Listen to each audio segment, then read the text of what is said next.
Hi everyone, this is Michelle from Scrap Secrets again, and today's video is going to be all about distress inks.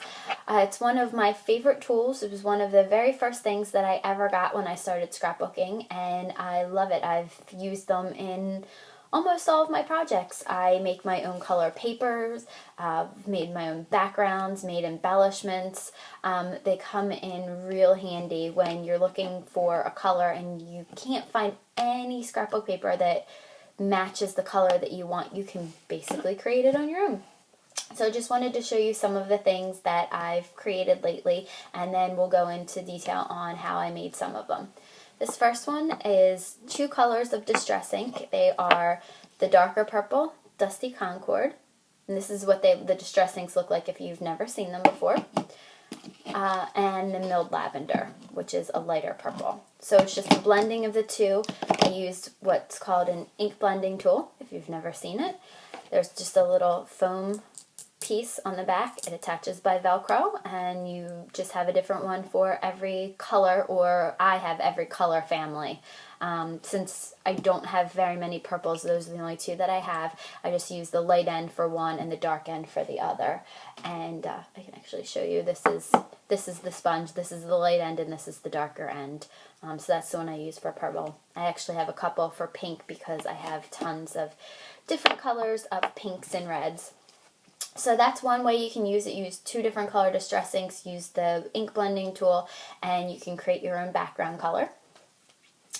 The second thing is I created 3 different backgrounds for this. I created this one with worn lipstick, and you can kind of see the white through it. I didn't want it to be completely solid. I wanted to be able to you to tell that you actually inked up the paper, so you can see some of the white through it. And then the layer behind it looks more like a piece of paper that actually was just a piece of cardstock, but it's not. It's actually a piece of the same white cardstock, and I used this picked raspberry and used the ink blending tool and colored the whole thing in. Now the background is a different technique, which I will go over with you. There's 2 different colors of the distress ink. Both the top and the bottom color are on this, and I will show you how to do that. And then this last one, you see it's got a nice shine to it. I did the same type of thing that I did with the background for the other one. I put the image in, I inked up the paper, put it through the Cuttlebug, and then inked it again. So I'm going to show you that technique. So this is just another one. And then also after that, I sprayed it with this Perfect Pearls Mist. Just gives it a nice shine. And I thought it just added a little bit of something to the card. So it's a couple of the Valentine's Day cards that I created. So I just wanted to show you a couple things with the distress ink. So the first thing I wanted to show you is how I got this background color. I just wanted to show you how easy it is to use this. So what I did was, these are nestability dies. Let me see if I can't find the package that they came in. Oh, they're right here. Sorry, my place is a mess. As you can see in the background, there's my paper stack. I am redoing my entire craft room. It's a very slow process. Hopefully it will be done in the next month or 2, but not counting on it. I'm completely revamping everything because I realized I had more supplies than I knew what to do with or places to put it. So things are all over my craft room. So these are the Spellbinders Nestability dies. I actually picked these up at AC Moore. They were in the $2 bin on sale. I guess they were trying to get rid of a bunch of their dies. So I got really lucky with these. They usually come in sets of anywhere between like 3 and 8, I think I've seen. And I believe they run between $20 and $30 or $40, depending on what ones. They actually have I think they're called grand nestability dies that are in the 40s or 50s, but those are much larger, and they're for a larger die cutting machine, which I do not have. So these ones, they come on the back, and then there's gradated ones. So I picked one of the medium-sized ones that would actually fit on. And when you're going to try to figure out which one you want to fit onto your items, you have to look here. See how there's, there's the outside edge, then there's the inside edge, and then there's this ridge right here. This is what you want to be concerned with because this is where the die actually cuts. So you want to make sure that your paper, it fits onto your paper, it's not hanging over, and it's actually going to get cut off. And then this I have on the end is a little piece of washi tape. If you've never seen washi tape, they come in rolls like this. And the very ends of these ones that I have the paper on them, and I don't know if they're not as useful, but the first part has that backing to it. So I use that to kind of hold things into place and then use the rest of it on cards and actual projects. So what I'm going to do right now is place the die onto the scrap of paper and then hold it into place with the washi tape, if the washi tape will stay. And then I want to cut this paper down because I'm going to use it again. I'm going to use it for the embossing folder. So what you're going to want to do is right here. This is a Cuddle Bug. This is the one that I have. Let's see. So I should turn it this way so you can see the sandwich. Just pull both sides of it down. The handle can actually, it goes into here so when you store it.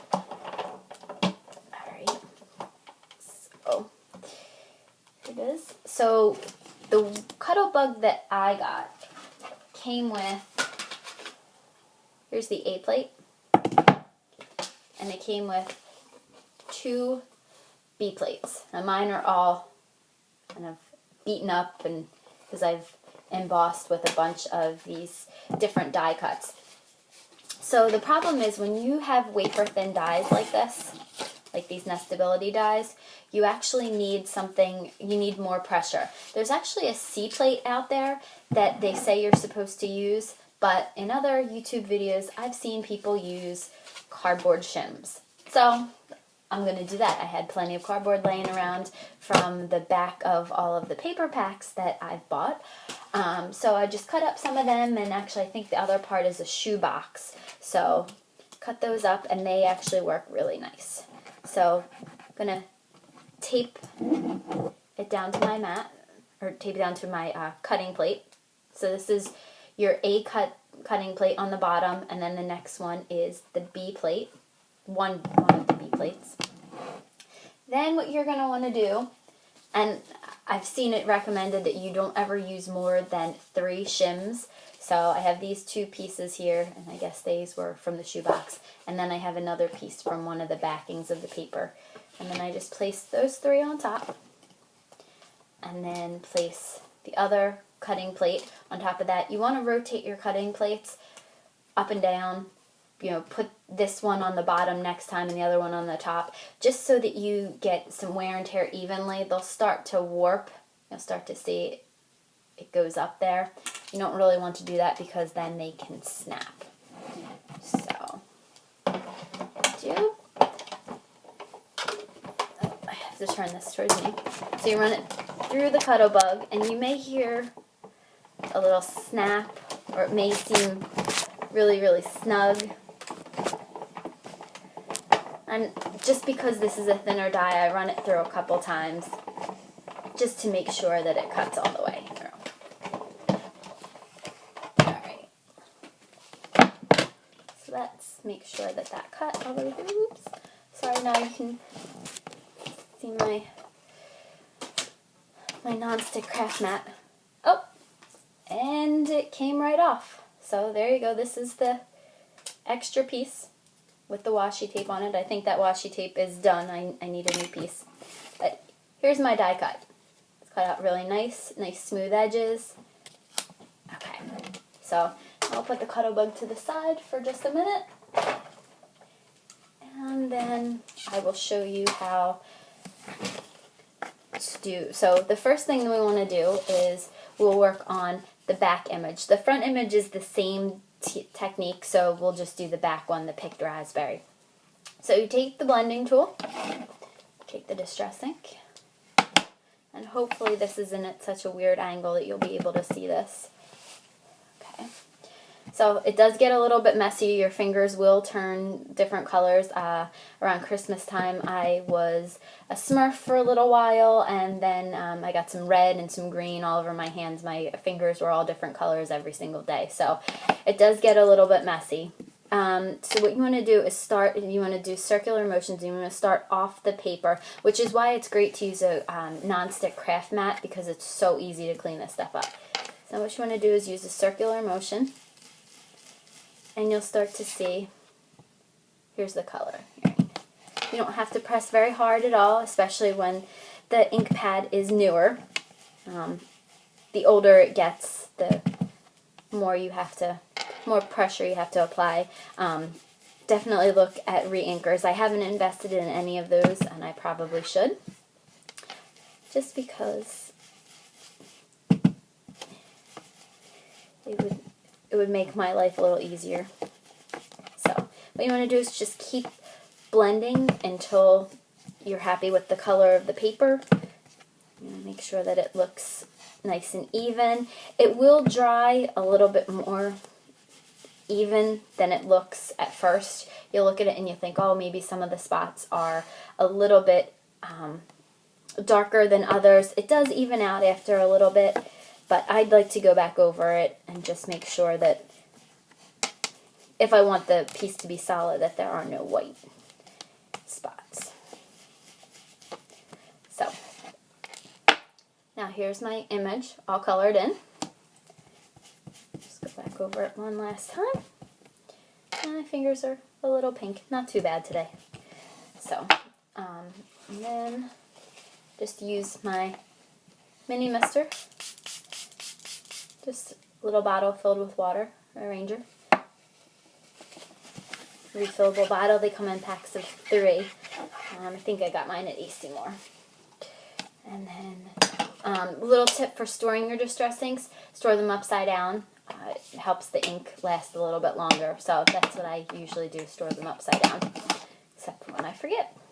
So now what we're going to want to do is I'm going to show you how I did that back technique.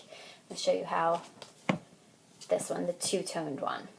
So for that one, what I did, I'm just going to cut a little piece of this off. And because I wasn't thinking, I did the wrong color. I did the darker of the two. I should have done the lighter. So we're just going to do another real quick one. You don't have to make this one as dark, or you can let some of the white show through on this, because once you emboss it, it's going to have a different look than if you kept it a solid piece of paper and didn't emboss it. So I'm going to do this very quickly. I know it's probably not the most fascinating thing to watch. Okay. So here's the paper. Again, it's a little uneven, and I wrinkled the piece of paper a little bit. Let's out. And some of the colors may have mixed because I'm using both ends of it, which is fine. So here's my piece of paper. Now what I want to do is take the Cuttlebug plates again. This is the one that was on the bottom, so I'm going to switch them.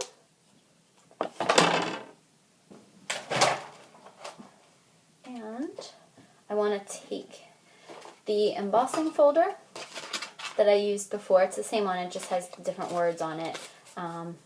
Just maybe this, line it up to where you want, wherever you want. This says love. I'm going to try to get the love in there. Okay, place it down in the folder. You don't need any shims for this one, because this is a thicker folder. Anything that's thicker than just that regular die is going to be fine. And now you saw me do the sandwich before, so you don't need to, I don't think you really want to see that again. So, make it go through one more time.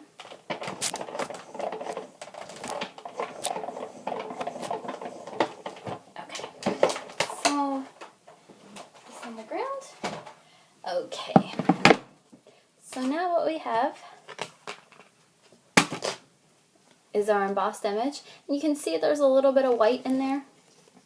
You can actually, can you see that? I don't know. It's too much light. You can see there's some little white pieces that let the background of the paper show through. So that kind of gives it another dimension. What you're going to want to do is take your darker color or your second color,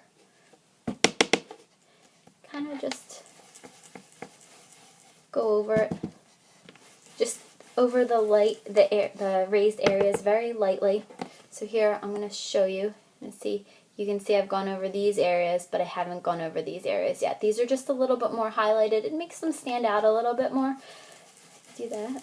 Just go over it kind of lightly. Again, the same circular motion that you've used before. You did. Okay. If there's areas that look like it needs a little bit more, go back over them.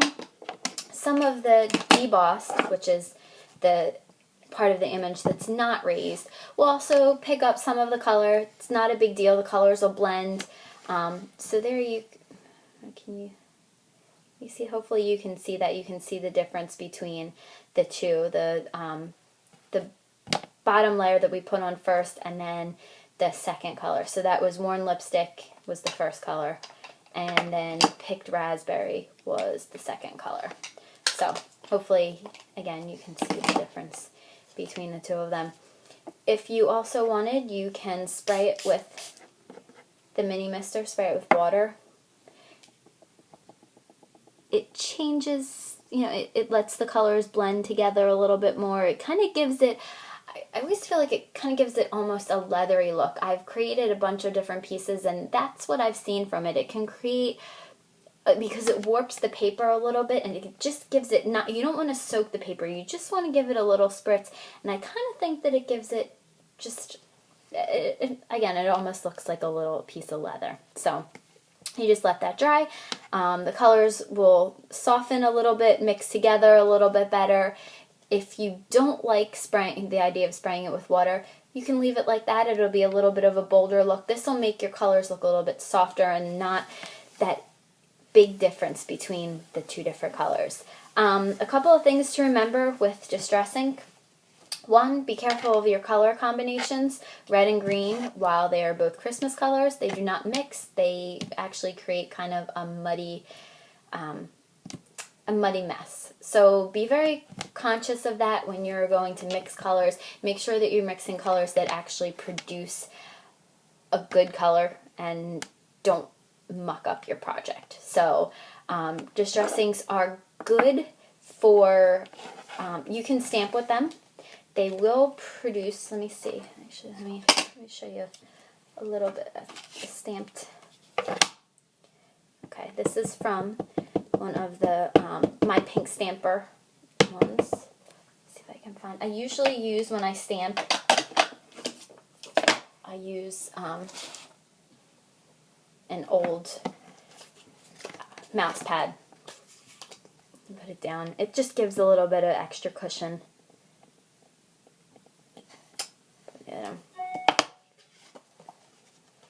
It doesn't give you exactly a clean, crisp stamped image like a lot of the other inks will.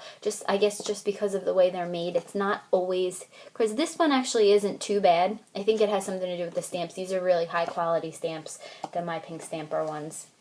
But I've stamped with other ones and they haven't exactly come out fantastic. I like to use regular pigment inks and not Distress Inks to stamp, because I think that they just turn out a little bit better and a little bit crisper. So when you're stamping with that, just know that you're not going to get the best crispest, crispest, is that even a word?